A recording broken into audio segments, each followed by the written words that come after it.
Hi, my name is John Cooper, and I am a railroad injury lawyer, meaning that I do a lot of work where I sue the railroads on behalf of both workers and passengers who get hurt in events involving train accidents. One of the main things we hear about in the news is these Amtrak disasters, which keep happening. Amtrak has had a terrible record lately.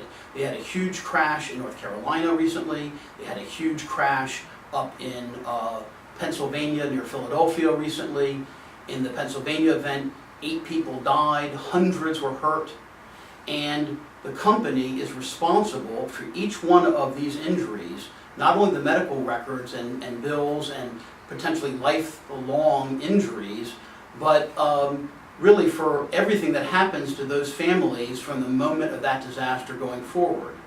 And the railroads got a law passed in Congress a few years back that caps their liability at $200 million. Now, $200 million may sound like a lot of money, but when you're talking about 200 people that have been hurt, that is really nothing.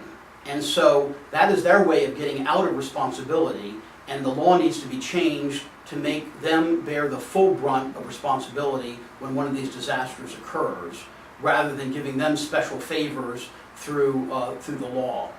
The other thing that is really tragic about the event in Philadelphia is it was easily preventable, not only by the engineer who may have been running too fast, but the company had promised to obey a law that had said that by the end of this year, 2015, they were supposed to have positive train control, which is a system that would have stopped this train and prevented it from going around that curve too fast, no matter what the engineer was doing.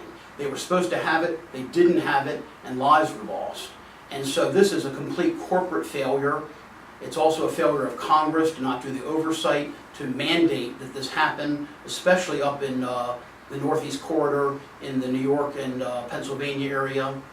If you or a loved one has ever been hurt on Amtrak, please give me a call. I'm housed out of Norfolk, Virginia, but I handle cases all across the country. And we have Amtrak right here in our state, from Norfolk, Virginia, going up to DC and points beyond. And I hope you have not been hurt, but if you have a claim against Amtrak, please give me a call. I want to help you.